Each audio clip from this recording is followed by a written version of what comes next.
Olá, tudo bem com você? Eu espero que sim. Eu sou Fábio Costa e estamos aqui mais uma vez para o TBT da TV no canal do Observatório da TV no YouTube. Este canal no qual eu peço sempre para você, inscreva-se aqui, se você não for inscrito ainda, comente sugerindo temas para nós, compartilhe com outras pessoas que gostam de TV, ative o sininho para não perder nenhum dos vídeos que eu faço, que a Cacá faz, que o Cadu faz, que o Cristiano faz, o João Márcio faz e muito mais. 45 anos atrás, em 1977, Silvio Santos estava iniciando as suas atividades como dono de uma televisão. Ele havia recebido do governo a concessão do Canal 11 do Rio de Janeiro, a TVS, que estreou em 1976 e já produzia, havia vários anos, o seu programa de domingo, o programa Silvio Santos.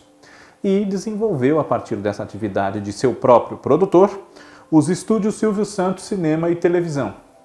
E a primeira novela que esses estúdios produziram estava no ar 45 anos atrás. Chama-se O Espantalho e foi escrita por ninguém menos que a Ivani Ribeiro, que na ocasião já era muito conhecida, muito respeitada e autora de novelas como A Viagem, Mulheres de Areia, Os Inocentes, A Barba Azul, Os Fantoches, A Muralha, A Deusa Vencida, As Minas de Prata, entre muitas outras.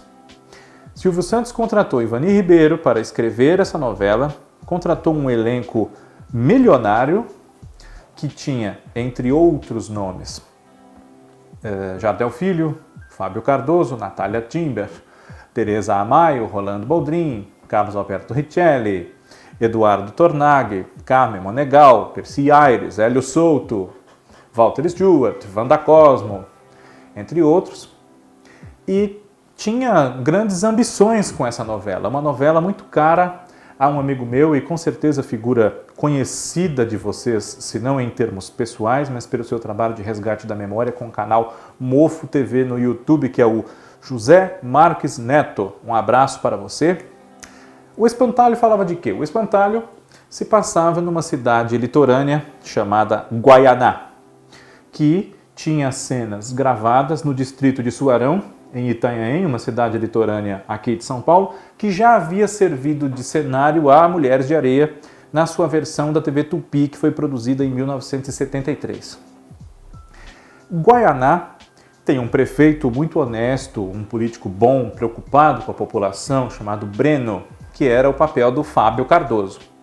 Breno tinha uma irmã chamada Corina, que era a Natália Timber, e Corina era casada com um político de pouca índole e um empresário também muito preocupado com seus negócios, com os seus lucros e nem aí para os outros. O grande vilão dessa história, que era o Rafael, papel do Jardel Filho.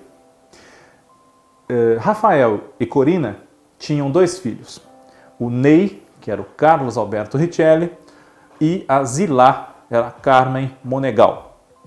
Os dois eram muito influenciados, para não dizer dominados por esse pai, que era um grande mau caráter. E a esposa, muito para apaziguar os conflitos e muito passiva, uma pessoa de temperamento ameno, tranquila, bondosa, evitava um pouco entrar em conflito com aquele marido que tinha rompantes de fúria diante das dificuldades que enfrentava para atingir os seus objetivos. Breno era casado com uma moça muito bonita, de quem ele sentia muito ciúme, inclusive a Geni, que era o papel da Esther Góes. E com eles também morava uma prima da Geni, apaixonada pelo Breno, que era a professora Andréia, o papel da Reni de Oliveira, que nós veríamos no ano seguinte, em 1978, como a Emília, do Sítio do Pica-Pau Amarelo, personagem que ela interpretou até 82 e que agora no canal Viva nós podemos rever várias histórias do Sítio do Pica-Pau Amarelo com a Reni no papel da Emília. Era uma atriz muito... ainda, né, embora ela não seja mais atriz, uma atriz muito talentosa, muito bonita e que marcou toda uma geração com essa sua interpretação de Emília e outras novelas das quais participou, como Éramos Seis, por exemplo, na TV Tupi, no papel da Carmencita. Pois bem, em Guaianá, que é uma cidade litorânea, como eu disse, as águas do mar estão poluídas. E isso prejudica diretamente as atividades comerciais da cidade, que gira em torno do serviço que é prestado para os turistas que frequentam Guaianá. Rafael é dono do principal hotel da cidade, que se chama Mar Azul, e tem muita dificuldade com a sujeira da água da praia. Se os banhos de mar forem proibidos, aí não vai ter turista. E com ele muitas outras pessoas, por exemplo, um comerciante, o Juca, que é dono de um restaurante, papel do Rolando Boldrin, o seu Matias, que é dono de uma imobiliária que vende e aluga imóveis para os turistas, papel do Newton Prado, o seu Zé Pedro, que vende coisas na praia, papel do Walter Stewart. Então, os comerciantes e a própria população de Guaianá como um todo se dividem entre ir com o prefeito, que pretende interditar a praia, proibir os banhos e proteger com isso a saúde, a integridade física da população até que as águas possam ser limpas, possam voltar ao seu pleno uso, e o Rafael, que como vice-prefeito inveja o cargo do cunhado, ambiciona esse cargo e trama contra ele também por se beneficiar economicamente caso os banhos sejam liberados. Pois bem, em torno da obsessão, da loucura do Rafael pelo cargo de prefeito e por se mostrar superior ao Breno, evolui a história de O Espantalho, e esse título já vai se explicar. Juca, que eu citei há pouco, um comerciante muito resistente às ideias do Breno, ele é um rapaz, no fundo, de muito bom coração. Sustenta um irmão, o Dirceu, que é o papel do Eduardo Tornag, que vive na capital, supostamente estudando medicina, mas na verdade nunca foi à faculdade, não é médico, engana o irmão há muito tempo. E ele tem um romance, o Juca, de idas e vindas com a Tonha, que é o papel da Teresa Amaio, filha do seu Zé Pedro, que é uma moça esfuziante, bonita, sensual, com um temperamento bem diferente do dele, que é mais discreto, enfim, não quer tornar público assim com tanta facilidade o relacionamento que ele tem com ela, até pelo espírito livre que ela tem. Tonha é o alvo do grande desejo do Rafael, que a assedia e que a incomoda, é inoportuno realmente para com a Tônia, né? A Tonha. Tônia era o seu equivalente na novela da TV Globo Mulheres de Areia, em 93, que incorporou o Espantalho, aí interpretada pela Andréia Beltrão. E o Rafael, tornado Virgílio, incorporado ao Virgílio de Mulheres de Areia, foi o Raul Cortez, né? Que era obcecado pela Tônia. Pois bem, há outros personagens, claro, ligados a esse núcleo central, né? Por exemplo, assim como há o contraponto de Juca e Tonha, nós temos Zé Pedro e Manuela, uma outra comerciante, a Wanda Cosmo, que interpretava, que é o oposto do Zé Pedro. Zé Pedro é um homem também de bom coração, uma pessoa boa, simplório, até um pouco ignorante, não teve muito estudo e, por isso, ele se deixa levar pelo Rafael e acaba ficando contra as teses muito justificáveis do prefeito Breno, ao contrário da Manuela, que é defensora, correligionária, fã do prefeito. Há um jornalista que é dono de um pequeno jornal em Guaianá chamado O Rebate, que se coloca ao lado do prefeito e por isso tem que ser trazido por Rafael para o seu lado, Afrânio, que é o personagem do Guilherme Correia. Ele era casado com a dona Santuza, telefonista do hotel, papel da Leia Camargo, e os dois tinham uma filha adolescente, a Laurita, que era interpretada pela Suzy Camacho. E havia também figuras respeitadas na cidade que lidavam com todos os problemas que surgiam da oposição entre as duas facções e dos romances, enfim, o delegado, que era o papel do Percy Aires, e o médico, o Dr. Munhoz, que era o Hélio Souto. Muito bem. Para simbolizar o prefeito que espanta as pessoas do livre uso das águas do mar que banha Guaianá, Rafael manda colocar ali escondido, de madrugada, na beira da praia, espantalhos que simbolizam essa atitude que ele quer combater. Mas ele tem a perspectiva de morrer, está com uma grave doença, enfim, e vai sendo tomado cada vez mais pela loucura, pela megalomania de tornar-se prefeito e mostrar-se superior ao Breno, como ele se enxerga. Vai daí que, tendo feito tantos inimigos, é claro que ele pode morrer, pode ser morto. E é o que acaba acontecendo. Uma pessoa muito humilhada pelo Rafael, um empregado do seu hotel, Vasco, que era o personagem do Regis Monteiro, acaba assumindo o crime, assumindo o assassinato do patrão e vice-prefeito. Mas, na verdade, quem é responsável por esse crime é o senhor Zé Pedro, pai da Tonha, pai do Reginho, também, que era menininho, né? Interpretado pelo Walter Magalhães, que, acreditando na história de que as águas não estavam poluídas e não representavam nenhum mal, ele acabou tomando banho, né, nas águas sujas, ficou doente e morreu. E assim como foi o caso também de adoentar-se por conta de não acreditar nas orientações do prefeito, uma outra figura da cidade de Guaianá, o farmacêutico, se eu não me engano, posso estar confundindo com outra novela que é o Bem Amado, que é o Ataliba, personagem do Arnaldo Vaz.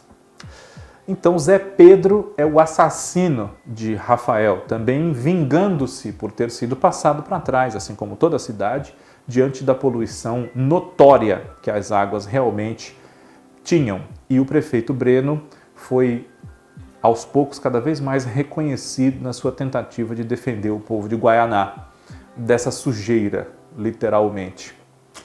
O Espantalho é uma história que acabou sendo prejudicada pela inexperiência dos estúdios Silvio Santos de produzir uma dramaturgia de fôlego, assim, duradoura, como uma novela. Produzir uma novela não é a mesma coisa que produzir um programa de auditório, né?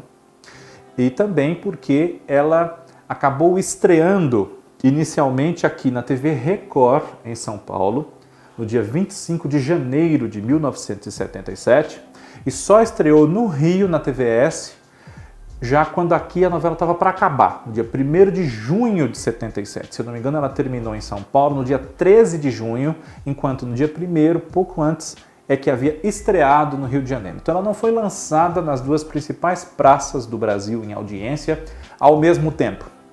Quando estreou, já estava mais da metade gravada, então isso dificultou o trabalho da direção e da própria autora de, quem sabe, adequar coisas que o público não gostasse, aumentar um personagem, diminuir outro, colocar novos, enfim, o processo que caracteriza a novela como uma obra aberta, como a gente a qualifica. Então isso complicou um pouco e também não havia, pela inexperiência da produção dos estúdios Silvio Santos em novela, uma perfeita integridade entre as cenas gravadas em ambientes externos e as cenas de estúdio. Mesmo assim, a novela foi reapresentada pela TV Tupi em 1979, tapando um buraco ali na sua faixa de 8 da noite, e foi reprisada também pela própria TVS, já formando o SBT, no começo de 1983. Mas essa reprise, ela não foi ao ar necessariamente porque o seu protagonista do Espantalho, o Jardel Filho, faleceu. Porque a reprise estreou antes da morte de Jardel Filho. Estreou ainda em janeiro e ele faleceu em fevereiro de 1983. É uma novela que acabou sendo prejudicada por muitos fatores, mas tinha bons personagens embasados até psicologicamente, inclusive, embora em temas mais folhetinescos isso possa ser deixado de lado. Por exemplo, o Afrânio, dono do jornal, do qual eu falei há pouco, ele era traumatizado pelo que ele viveu na guerra como soldado. Então, ao ouvir barulhos muito fortes, barulhos produzidos até com alguma violência, como alguém batendo uma porta, arrombando uma porta, uma queda de um objeto muito ruidoso, ele tinha ataques de fúria, motivados pelos traumas dele do tempo de guerra. Então, isso é um dado interessante de se notar nesse personagem. E a própria loucura construída pouco a pouco para o público desse personagem, o Rafael, que concentra tanta maldade, tanta ambição e tanto desprezo pelo ser humano nas suas atitudes. A inspiração para Ivani Ribeiro criar essa novela vem de uma peça, de um texto teatral muito famoso de Henrik Ibsen, o autor de Casa de Bonecas, né? Uma peça chamada O Inimigo do Povo, que foi feita, claro, muitas vezes em muitos palcos pelo mundo afora, e aqui nos anos 70 a TV Globo adaptou para um caso especial, em 72, salvo erro meu, com Paulo Gracindo no papel que seria equivalente ao Rafael. Como eu disse, o espantalho foi incorporada nessa trama do prefeito contra um vice-prefeito cunhado, vilão, que tem um embate ali pela defesa do povo contra águas sujas, águas mortas até, que seria o título de O Espantalho. Essa história foi incorporada à espinha dorsal, em 1993, da novela Mulheres de Areia, da Ivani Ribeiro também, quando regravada pela TV Globo.